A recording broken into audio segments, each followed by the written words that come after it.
Boa noite. Eu e a Magna estávamos tristes porque a gente olhou e falou: nossa, como o salão está vazio. Eu falei: vazio de acordo com o que os nossos olhos conseguem ver, né? Que os desencarnados já estão aqui também. E é uma alegria muito grande sempre estar nessa casa. Eu gosto muito quando eu recebo a mensagem da Magna: pode fazer uma palestra? Eu falo: claro que eu posso. É muito bom estar aqui com vocês, dividindo esse momento de paz, de acolhimento e de ensinamento também. Bom, hoje então nós vamos falar de um tema: necessário acordar. Esse tema, ele está lá no capítulo 68 do livro Pão Nosso. Alguém já leu esse livro aqui? Tem ele? Muito bom, né? Quem não leu ainda, fica aí a recomendação para que busque o livro, tem em PDF, porque são lições assim maravilhosas para o nosso dia a dia. Vale muito a pena. Então vamos lá parar de falar e trabalhar, né? Então esse livro, esse capítulo, ele começa com essa frase: desperta, ó tu que dormes, levanta-te dentre os mortos, e o Cristo te esclarecerá. Essa frase está lá em Efésios 5,14, e quem disse ela foi o apóstolo Paulo, o apóstolo do Cristo. E aí eu coloquei aqui um resumo, porque o capítulo ele é um pouquinho extenso, então peguei a síntese lá do livro mesmo, e dei uma mexida e coloquei o resumo para vocês, mas é só para despertar curiosidade, porque eu sei que depois vocês vão chegar em casa e vão ler aí o capítulo. Então ele diz assim: grandes massas supostamente religiosas vão sendo conduzidas através das circunstâncias de cada dia.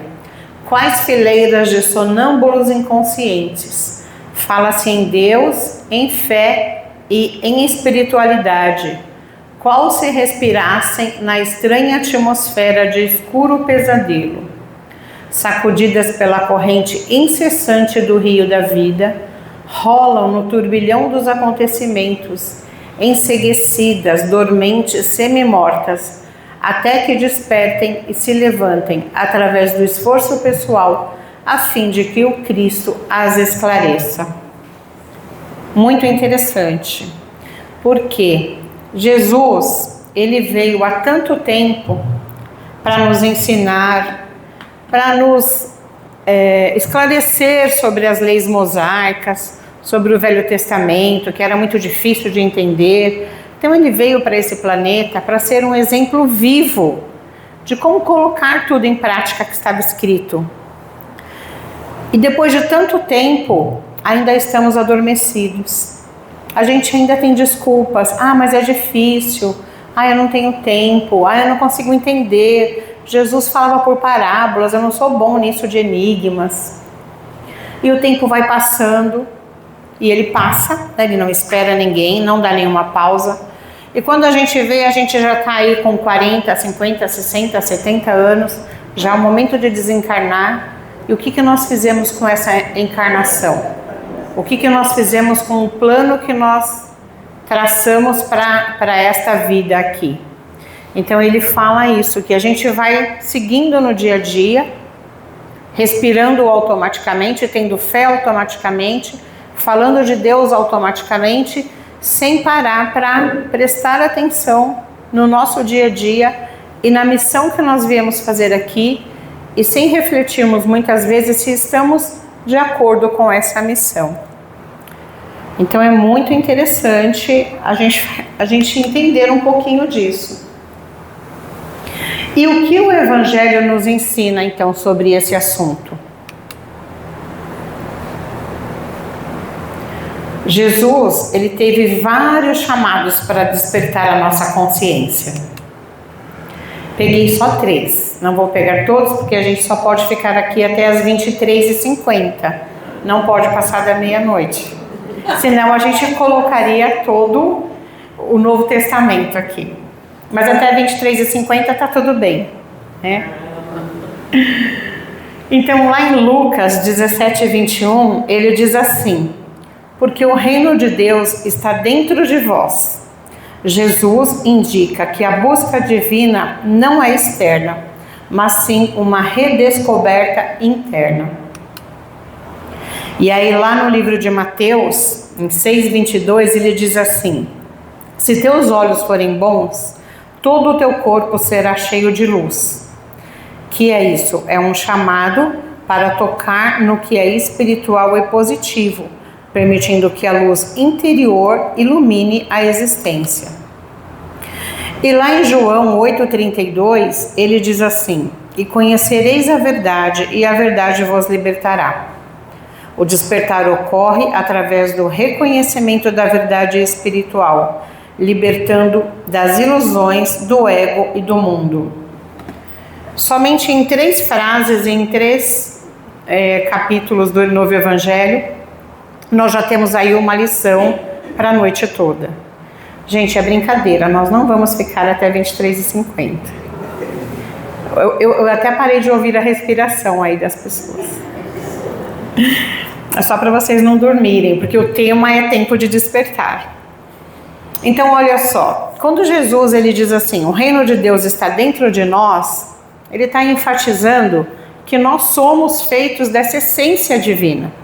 Nós fomos criados por Deus. Alguém aqui não concorda com isso? Todos concordamos. Fomos criados por Deus. E o que é Deus? Quando Kardec pergunta lá o livro 1 do livro, a questão 1 do livro dos Espíritos, o que é Deus? Os Espíritos respondem: inteligência suprema, causa primária de todas as coisas. Então, se nós fomos criados por uma inteligência suprema, que é luz, que é tudo, esse tudo está dentro de nós. E é isso que Jesus vem dizer, o reino de Deus está dentro de nós. Então eu não preciso necessariamente estar num templo, estar numa egrégora espiritual para que o reino de Deus esteja dentro de mim. É claro que é muito mais gostoso estar aqui, porque a força da vibração de todos cria essa energia gostosa.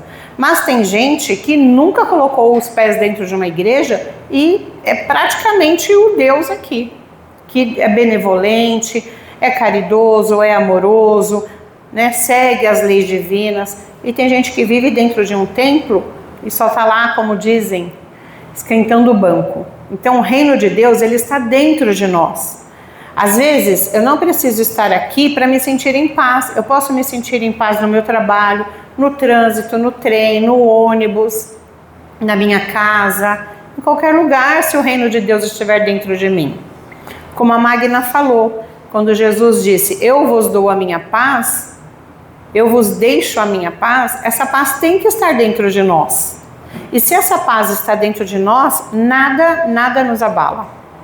E isso não é milagre, não é clichê. Isso é uma verdade. Quando a gente está em paz, tem até uma música, né, do Charlie Brown Jr. que fala: o homem, quando está em paz, não quer guerra com ninguém. Mas quando você não está em paz, tudo é motivo de guerra. E quando ele diz assim, se teus olhos forem bons, todo o teu corpo será cheio de luz, significa o quê? Se eu olhar para o lado bom das pessoas, olhar para o meu próximo e amar esse próximo como a mim mesmo, que é uma das recomendações de Jesus, eu vou olhar esse próximo como alguém imperfeito, assim como eu. E aí eu vou entender por que ele erra, porque eu também erro. Então, se eu olhar com os olhos bons, a luz vai sair de dentro de mim. Mas se eu olhar com os olhos ruins, vendo só os defeitos, o que eu estou transmitindo para o universo? E quando eu estou repleta dessa paz e dessa luz e vendo o meu próximo como alguém que ainda precisa de ajuda para subir no degrau, que muitas vezes eu já subi porque eu já passei por lá, essa luz emana e melhora todo o meu envolto, todo. Porque quando você está bem, não parece que tudo está bem? Até os vizinhos ficam mais simpáticos, aquele vizinho chato fica mais simpático, aquele cachorro que fica latindo, não deixa a gente trabalhar home, ele fica até tranquilo no dia. Então é dentro da gente que tudo acontece. A paz, ela é uma porta que só tem fechadura para o lado de dentro, sou eu que abro. E quando ele diz em João, conheceis a verdade e a verdade vos libertará, é o despertar. Nós precisamos despertar, nós precisamos acordar para esses ensinamentos que Jesus veio trazer para nós. Não dá mais tempo de ficarmos falando, mas a culpa é do outro, mas é difícil, mas eu não sabia. Os espíritos superiores, eles nos instruem o tempo todo. Espíritas, instruí-vos. Porque nós temos aí centenas, milhares de livros, como a Magna falou, nas casas espíritas, aqui e nas outras tem os cursos. É tudo gratuito, a gente não cobra nada. É só vir e estudar. Nós temos que buscar a verdade, temos que buscar a instrução. Essa verdade é que nos liberta. Liberta do quê? Das correntes da ignorância. Não dá mais, em pleno 3º milênio, dizer que a culpa é de Deus, porque Deus não é bom, Deus me abandonou, porque Deus é ruim, porque eu vou para o céu, eu vou para o inferno. Para nós que somos espíritas, isso não cabe mais, porque o conhecimento está disponível. Nós já sabemos disso, que o céu e o inferno é um estado de espírito, está dentro de mim, não tem CEP. Para onde eu vou quando eu desencarnar? Depende muito do que eu sou, do que eu fiz, da bagagem que eu venho trazendo. Então Jesus, ele vem dizer isso, conheceis a verdade e a verdade vos libertará. A gente não pode mais ficar nessa cortina da ignorância, acreditando que as coisas não estão nas nossas mãos, que tudo depende de Deus. Deus, ele já fez a parte dele, ele já nos criou, ele já deu para nós a oportunidade da encarnação e da reencarnação. Quantas vezes nós vamos reencarnar? Quantas vezes forem necessárias, até evoluirmos. Então Deus já nos deu essa bênção. E tudo que nós precisamos para viver aqui nesse planeta, ele também nos deu. É a gente que desvia do caminho. E a principal recomendação dos espíritos superiores para a nossa evolução é a transformação moral e o esforço constante para domar as más inclinações. Quem é que tem más inclinações? Todos nós, que nós estamos num planeta de provas e expiações, ainda com a predominância do mal, ainda com a predominância do egoísmo, ainda com a predominância do eu vou dar um jeitinho. Quem nunca recebeu um troco errado e falou, eu vou ficar quietinho, porque a pessoa tem bastante, o dono do mercado é rico, R$10 para mim faz diferença, para ele não faz. Mas e a sua consciência? E essas más inclinações? Quem nunca teve aquela maldadezinha? Nós já passamos por isso. Hoje não, né? Hoje a gente já está evoluído. Mas nós já fizemos muitas coisas ruins. Inclusive nessa reencarnação aqui. Aqui mesmo. Talvez até nessa semana. A partir de amanhã não, porque agora a gente já sabe. Mas todos nós, em algum momento da nossa vida, já teve aquela maldadezinha, já pegou alguma coisinha, eu quero levar isso aqui de lembrancinha para mim. Mas esqueceu de pedir para o dono. E tudo isso parece pequeno, mas são aquele pozinho que vai acumulando e quando você olha está um poeirão danado dentro de casa. É esse pozinho que vai ficando na nossa consciência. O objetivo final recomendado é a evolução espiritual, utilizando as provas e os desafios da vida como ferramentas para o progresso, sempre baseando-se na razão e no amor. Esse texto eu tirei da internet, de uma página que chama Projeto Conhecer, Sentir e Viver Kardec. Depois, se vocês tiverem curiosidade de olhar, eu achei muito interessante, porque ele fala da recomendação inicial do nosso papel aqui e do nosso objetivo final. Porque qual é o nosso objetivo final aqui? É pagar boleto? É trabalhar e pagar boleto e comprar coisa, acumular prestação e acumular coisas? Não, o nosso objetivo aqui é outro. Obviamente que precisamos da matéria porque estamos na matéria, mas isso é só o meio, não é o fim. Teve até uma palestra que eu já dei e eu gosto sempre de repetir essa frase que fala assim: buscai primeiro o reino dos céus e todo o resto lhe será acrescentado. E a gente faz o contrário. Por quê? Porque nós ainda estamos lá, adormecidos, né? Falando de Deus, mas sem querer agir como verdadeiros filhos de Deus, como verdadeiros cristãos. Então a gente fica preocupado, a gente acorda já pensando no que tem que pagar. Eu preciso trocar de carro, eu preciso de uma roupa nova, eu preciso de mais um par de sapato, eu preciso encher minha geladeira de comida. E muitas vezes a gente não lembra nem de fazer uma prece agradecendo a Deus por ter acordado. Porque esse é um privilégio que algumas pessoas não têm. Tem gente que deita e não acorda. Acorda no outro lado, mas aqui não. Então nós precisamos despertar para essa consciência de que nós somos seres espirituais, vivendo uma experiência terrestre. Tudo isso é transitório e vai ficar para trás. E o verdadeiro motivo de estarmos aqui é evoluirmos enquanto espíritos e irmos para um plano melhor. E talvez reencarnar num planeta melhor. Embora o nosso planeta esteja na transição de provas e expiações para regeneração, que bom se nós pudermos voltar aqui quando ele for melhor. Mas talvez, dependendo do quanto evoluímos, a gente nem volte para cá, a gente vai para um planeta bem melhor do que esse. Então a gente não pode mais ficar dormindo nessa mensagem de que eu preciso disso, preciso daquilo. O que nós precisamos é evoluir. Tudo isso aqui é transitório. Quando chegar a nossa hora de partir, a gente vai. Não importa se tem roupa no varal, se a panela está no fogo, se o carro está sujo, se eu não pentei o cabelo, se eu não tomei banho, não, você vai. Então é isso que importa.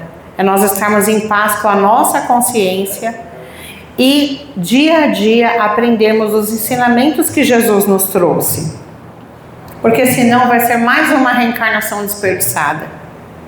Mas Deus é tão benevolente, Ele não permite que eu volte? Permite, claro que Ele permite. A questão é que dizem que a fila do outro lado está muito grande. Então, quando é que nós vamos ter essa oportunidade? Talvez demore séculos. A transformação moral. Então, aqui ele vem falar de todas as transformações necessárias para a nossa evolução.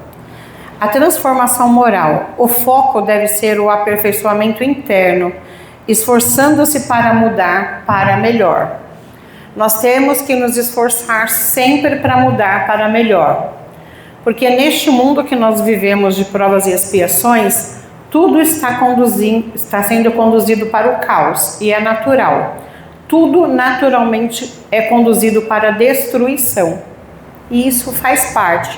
E o nosso papel aqui é evitar a destruição, é evitar o caos. Então nós temos, por exemplo, a casa espírita. Vocês viram que a gente chega aqui, que legal, trocou o piso, olha, pintou. Por quê? Porque se alguém não fizer, se só construir e deixar, daqui a 5, 6 anos vai começar a chover dentro, as cadeiras vão quebrar, a parede fica manchada, as portas já não vão mais correr. Então tudo caminha naturalmente para a destruição. E o nosso papel é trabalhar contra isso, contra a destruição, aperfeiçoando o nosso interior. Porque quando eu sou melhor, tudo ao meu redor é melhor também. Isso não é mágica, isso é dia a dia, isso é trabalho constante, no bem. É assim, olha, hoje eu tô com muita raiva, eu vou matar o primeiro que passar na minha frente. Não, isso não cabe a mim. Isso não cabe. Como que Jesus agiria? Ele ia orar ao Pai, e é isso que eu vou fazer. Vou pedir inteligência para lidar com essa situação, porque eu não estou sabendo lidar, mas os espíritos superiores vão me dar uma ajuda, vão me mostrar o caminho melhor. Então eu preciso sempre lidar com essas más inclinações, porque nós temos, gente. Não adianta, nós somos muito imperfeitos. O outro ponto da transformação, a caridade e o amor. A vivência da caridade é considerada a base da doutrina. Fora da caridade não há salvação. Quem é espírita escuta isso constantemente. Eu não posso me denominar um espírito superior, um espírito de luz, querer reencarnar no mundo angelical, se eu não olhar a dor do outro como sendo minha. Porque se eu olhar para a dor do outro de uma forma indiferente, eu tenho um problema muito grave. Não é ele que tem, sou eu. Porque se ele apareceu no meu caminho, é a oportunidade que eu tenho de estender a mão. Ah, mas eu não tenho nada para dar. Tem, todo mundo tem alguma coisa para dar. Às vezes, como a Magna falou do bazar, eu posso não ter o dinheiro, mas eu tenho uma peça que não serve mais, eu tenho um utensílio na minha casa que eu não quero, eu tenho 5 minutos de conversa, eu tenho um abraço, eu tenho uma palavra boa para alguém que está desesperado. Então todo mundo sempre tem algo para dar. A reforma íntima. Isso daqui é a lição nossa de todos os dias. Domar as próprias paixões e inclinações inferiores. Então a reforma íntima, ela é fundamental para a nossa evolução. Que é domar as nossas inclinações inferiores. Quais são as nossas inclinações inferiores? Eu só sei das minhas. Cada um sabe da sua. A gente sabe naquilo que a gente peca, que a gente erra, que está precisando melhorar. Então foca nisso que precisa melhorar. Ah, mas eu tenho um monte de coisa para melhorar. Então vamos traçar metas curtas para que a gente tenha sucesso. Escolhe uma só e trabalha nela até ficar bom naquilo, até ela sumir da sua vida. Depois você pega outro ponto. É trabalhoso? É trabalhoso, mas o resultado é muito bom. A prece é sincera, a oração deve ser espontânea, vinda do coração, e não apenas fórmulas decoradas.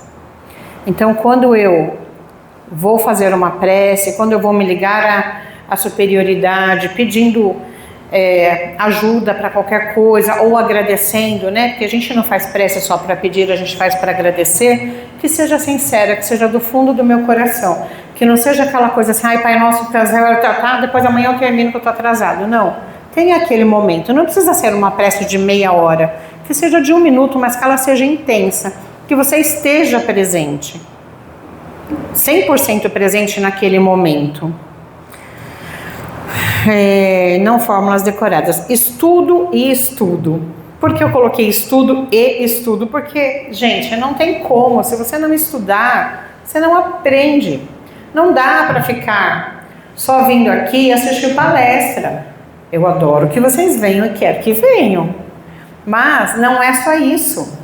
A palestra é só meia hora, não dá tempo às vezes nem de tirar as dúvidas de vocês. Então estudem, peguem as literaturas, se inscrevam nos cursos, busquem o estudo, porque vai fazer muito bem para vocês. Estudar as obras básicas para compreender a imortalidade da alma e a pluralidade das existências. Palavrinha difícil de falar, né? A gente estuda tanto, e às vezes a gente pega uma outra obra, vai estudar aquela obra e fala, nossa, eu não tinha pensado dessa forma. Então o tempo todo a espiritualidade está trazendo novidades. A doutrina dos espíritos, ela ainda é muito nova. Tem muita coisa ainda para ser aprendida. Vigilância e ação. Manter vigilância constante sobre os pensamentos e ações, alinhando-os com o bem. Também, isso daqui Jesus disse, né? Olhai, orai e vigiai. Então precisamos orar e vigiar as nossas ações, as nossas tendências, as nossas imperfeições. Sempre vigiando. Opa, deslizei aqui. Desculpa aí, meu Deus, eu vou arrumar agora, que eu consertei, que eu quebrei. Não é ficar vigiando o vizinho, não, é vigiar a gente mesmo. Então, nosso tempo passa rápido, né? Eu estou em cima da hora. Então, gente, essa lição dessa noite, momento de acordar, ela serve para todos nós que estamos aqui.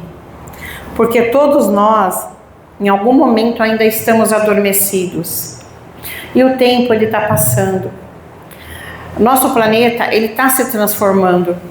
E ele está gritando para que nós evoluamos, para que nós colocamos em prática esses ensinamentos de Jesus, para que a gente possa sair daqui, chegar na espiritualidade assim, com aquela sensação de missão cumprida. Eu fiz o que eu tinha pelo menos programado, né? Se a gente fizer um pouquinho a mais, ainda é melhor, mas tem gente que não faz nem o que se programou para fazer, faz meio de qualquer jeito assim.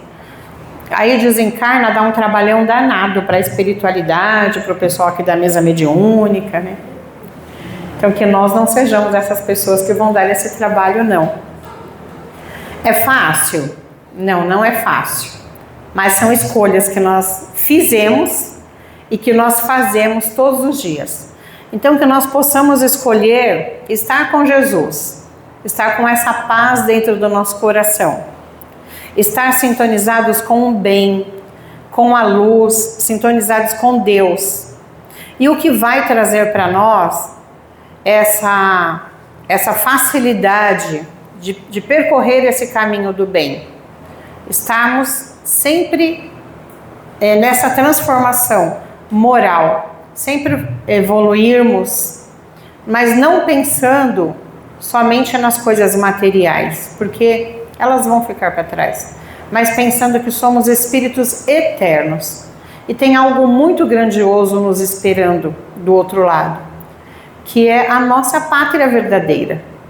É como se nós saíssemos de casa para uma viagem e a viagem está gostosa, mas a gente sente saudade de casa. E quando a gente volta para nossa casa, a gente quer encontrar tudo em ordem, quer encontrar os nossos familiares. E é isso. Os nossos antepassados estão lá nos esperando, torcendo por nós. Torcendo para que quando aconteça o nosso desencarne, nós sejamos merecedores de sermos recebidos por eles. E de estarmos na luz e de termos essa passagem tranquila. E de conseguirmos seguir, né? Porque tem gente que não consegue seguir. Então que Jesus ilumine a todos. Eu agradeço muito a atenção. Que seja uma semente plantada em cada coração e que dê bons frutos. É isso que a gente espera. Que cresça uma árvore aí, uma árvore de conhecimento. Então vamos agora orar? Então quem se sentir à vontade, fecha os olhos. Deus Pai de amor, de misericórdia, nós somos imensamente gratos pela oportunidade de sermos convidados para esse banquete, essa mesa farta de bênçãos, de conhecimento, de acalento. Obrigada, Senhor, por nunca desistir de nós. Obrigada, Jesus, mestre e amigo, por tantos ensinamentos e pela oportunidade de estarmos ainda estudando as suas lições. Gratidão aos amigos de luz que estão sempre presentes no nosso dia a dia, nos orientando, nos intuindo, nos trazendo bons conselhos. Que nós tenhamos ouvidos de ouvir e olhos de ver a luz, de ver o bem, de ver a grandiosidade da nossa existência, de ver que existe tanta coisa boa além deste planeta. Mas, sobretudo, Senhor, nós pedimos força, fé, compreensão, sabedoria para lidar com as adversidades do nosso dia a dia, para lidar com as nossas provas, para vencer as nossas expiações e, sobretudo, para transbordarmos luz, amor. Que Jesus nos ilumine hoje e sempre. E que essa energia que nos envolve agora possa chegar nos nossos lares, possa transpor essas paredes, chegar àquele nosso familiar que está precisando, chegar àqueles filhos de Deus que ainda não têm Deus no coração, que ainda não conseguem sentir esse amor, esse acalento, que possa chegar também àqueles que estão desesperados no leito de hospital, aqueles velhinhos que estão no asilo, chegar aos órfãos, aos detentos, aos moradores de rua, aos filhos perdidos no vício. Que a luz do nosso Mestre ilumine a todos hoje e sempre. Gratidão, Pai, que assim seja. Graças a Deus. Obrigada, gente.